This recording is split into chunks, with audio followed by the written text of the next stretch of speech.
Annyeong, bertemu lagi dengan KMS. Di video sebelumnya kita udah bahas baper dan hidrolisis beserta contohnya, cara menghitungnya, ada cara tak langsung, ada yang langsung. Hari ini kita akan bahas, kalau ketemu soal kita akan tentuin apakah ini baper ataupun hidrolisis. Oke? Trik untuk membedakan baper dan hidrolisis itu kita harus tahu konsep dasarnya. Buffer itu nanti yang sisa hanya yang lemah-lemah. Oke, masih ingat ya di video sebelumnya udah KMS bilang kalau orangnya baper itu biasanya orangnya lemah. Makanya kamu jangan gampang baper, nanti kamu disebut orangnya lemah, ya kan? Nah, jadi baper itu yang sisa yang lemah-lemah. Kalau hidrolisis itu habis dua-duanya. Habis asamnya, habis basanya. Kalau kita pakai MRS, nanti yang sisa hanya garam. Garamnya itu berlaku konsep hukum rimba. Siapa kuat, dia menang. Penentu sifat nanti adalah yang kuat. Bisa ya, contohnya asam kuat sama basa lemah. Berarti nanti garamnya bersifat apa? Bersifat asam, karena asamnya yang kuat. Bisa ya guys, baper itu sisa yang lemah-lemah. Kalau hidrolisis habis dua-duanya, sifatnya yang menentukan adalah yang kuat. Kalau begitu kita langsung aja latihan soal ya guys. Oke? Damn. Damn. Damn. Damn. God damn. Soal nomor 1. Jika 400 ml larutan CH3COOH 0,5 m dicampurkan dengan 100 ml CH3COONA 0,5 m, Ka-nya 10⁻⁵. Yang ditanya adalah pH. Oke, berarti ini tentang materi apa nih? Baper atau hidrolisis? Nah, CH3COOH itu adalah asam lemah. CH3CONA adalah garamnya. Berarti kalau ada asam lemah dan garamnya, berarti itu baper basa. Oke, kita udah tahu baper basa nih. Ini pakai cara langsung atau tak langsung nih guys? Iya benar, ini cara langsung. Kenapa? Langsung diketahui asam lemah dan garamnya. Berarti kita tinggal masuk ke rumus. Bisa ya? Rumus baper asam pasti udah hafal ya guys. Di video sebelumnya udah ada. Nah, berarti tinggal kita masukin tuh. H+ sama dengan Ka dikali mol asam per mol garam kali valensi. Ka-nya udah ada di soal 10⁻⁵. Terus mol asamnya itu, rumus mol itu banyak deh ya. Boleh gram per mr, boleh m kali V. Kebetulan di soal ini yang diketahui molaritas dan volumenya. Berarti tinggal kita masukin 0,5 kali 400 itu punyanya CH3COOH. Terus garamnya siapa? CH3CONA. Kita masukin 0,5 dikali 100. Valensinya 1 karena CH3CONA jumlah yang lemahnya hanya 1. Oke, kalau begitu kita coret yang perlu dicoret, nanti dapat 4 kali 10⁻⁵. Berarti pH-nya 5 min log 4. Berarti jawabannya adalah yang dodol. Oke, kalau begitu kita lanjut soal nomor 2.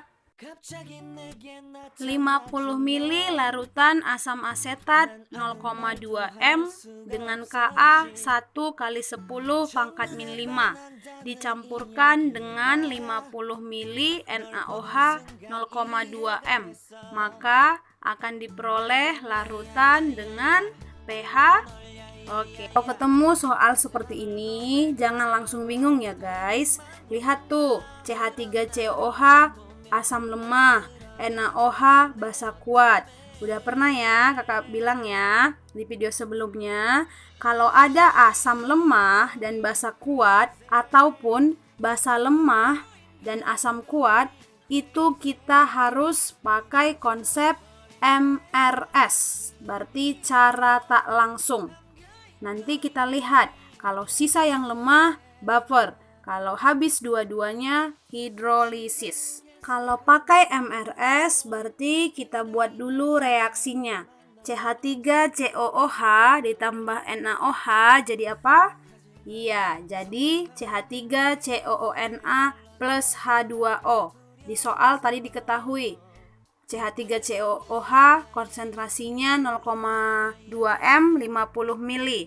Berarti memolnya berapa? 10. Kalau NaOH 0,2 dikali 50, 10 juga. Berarti mereka sama-sama 10 memol. Koefisiennya juga sama. Berarti nggak ada reaksi pembatasnya ya, dua-duanya habis kan? Nah, berarti kalau dua-duanya habis, berarti langsung tahu nih. Ayo, kalau dua-duanya habis, mungkinkah buffer? Nggak mungkin, buffer harus sisa yang lemah. Berarti ini habis dua-duanya, tinggal garam yang sisa, ya kan? Garam dan air, CH3CONa dan H2O. Makanya ini adalah hidrolisis garam. Iya, bisa ya. Tapi kita lihat tuh sifatnya. CH3COONa. Itu garam bersifat apa, guys? Nah, masih ingat ya? Asam lemah sama basa kuat, asam kuat sama asam lemah. Oke, CH3CONa asam lemah, Na basa kuat. Penentu sifat adalah yang kuat.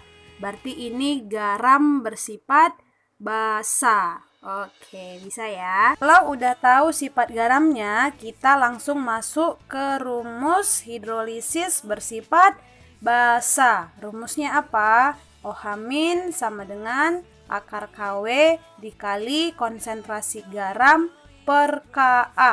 Nah, masukin KW-nya 10 pangkat min 14. KW itu tetapan ya, tetapan air 10 pangkat min 14. Konsentrasi garam rumusnya apa? Mol per volume total. Berapa molnya CH3CONa? 10. Volume totalnya berapa? CH3COOH tadi 50, NaOH 50. Berarti totalnya 100. Berarti konsentrasi garamnya 10 per 100, 0,1. Nah, kita masukin Ka-nya 10 pangkat min 5. Naikin ke atas, nanti dapat 10 pangkat min 10. Akar 10 pangkat min 10 berapa? 10 pangkat min 5. Kalau dapat OH-nya 10 pangkat min 5, berarti POH berapa, guys? Iya, 5. Berarti pH-nya berapa? pH-nya adalah 9. Berarti jawabannya adalah yang mana tuh pilihannya? Nggak ada, Kak, 9. Berarti nggak ada jawabannya dong. Iya, ada dong, ya kan? Jawabannya adalah cantik. Kenapa? Log 1 itu adalah 0. 9 ditambah 0, ya belum berubah ya. Masih 9. Berarti jawabannya adalah C. Sekarang kita masuk ke soal nomor 3. Masih semangat ya, guys? Masih dong. Oke. Soal nomor 3. Dicampurkan 200 ml larutan NH4OH 0,1 m dengan 50 ml HCl 0,2 m. KB-nya diketahui 10 pangkat min 4. pH larutan hasil pencampuran adalah, oke, ini pakai cara langsung atau tak langsung nih? Oke, pasti kau udah yakin ya, udah mahir nih ya. NH4OH basa lemah, HCl asam kuat. Berarti ini tidak bisa cara langsung.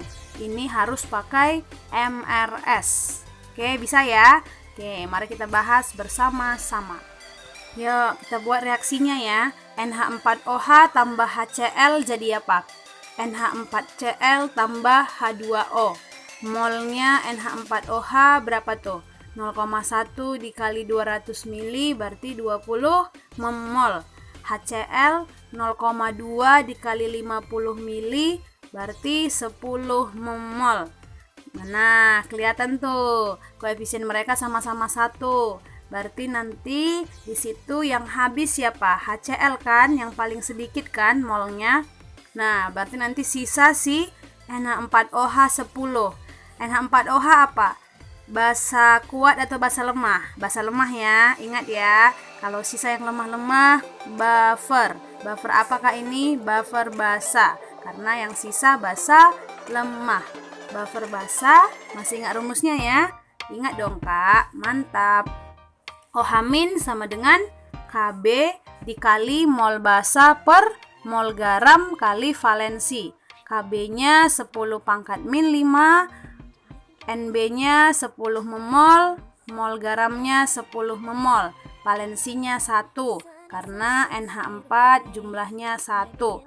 Coret 10 sama 10 dapat OH- 10 pangkat min 5. Berarti POH-nya dapat berapa guys? 5. Jadi otomatis pH-nya 14 dikurang 5. Jawabannya adalah 9. Berarti optionnya itu ada di pilihan dodol. Oke, kita lanjut soal yang terakhir. Nomor 4. Jika Ka asam hidrazin 1 kali 10 pangkat min 4 dan Kw-nya 10 pangkat min 14, maka pH dari larutan CaN3 2 kali dengan konsentrasi 0,05 m adalah, oke, berarti ini materi apa nih? Baper atau hidrolisis? Kalau baper ada yang lemah, di sini nggak ada yang lemahnya. Berarti ini hidrolisis karena hanya ada garam CaN3 2 kali. Berarti ini langsung pakai cara yang masukin rumus, iya kan? Atau sering disebut cara langsung. Tapi kita harus tahu dulu, ini garam bersifat apa nih? Ca itu basa apa guys? Basa kuat. Nah, N3-nya apa? Asam lemah. Lagian ada kan Ka-nya di atas ya. Oke, berarti bisa ya kalau udah tahu sifat hidrolisisnya, kita tinggal masuk ke rumusnya. Hidrolisis bersifat basa, rumusnya adalah OH- sama dengan akar Kw dikali konsentrasi garam dikali valensi per Ka. Berarti kita masukin ya. Kw-nya 10 pangkat min 14, konsentrasinya 0,05, valensinya 2. Nah, Ka-nya ada di soal 10 pangkat min 4. Oke, kita kali yang bisa dikali, nanti dapat OH-nya akar 10 pangkat min 11. Itu sama aja dengan 10 pangkat min 5,5. Kalau dapat konsentrasi OH, dapat POH. POH-nya 5,5, berarti pH-nya 14 dikurang 5,5. Berarti dapat jawabannya 8,5. Berarti pilihannya adalah dodol.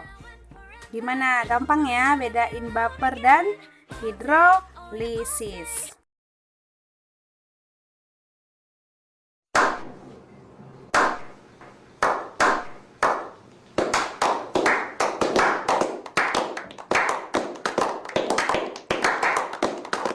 Oke, kalau begitu KMS udah jelasin cara membedakan buffer dan hidrolisis. Kalau mau rumus-rumus buffer dan hidrolisis udah ada di video sebelumnya. Oke, bye.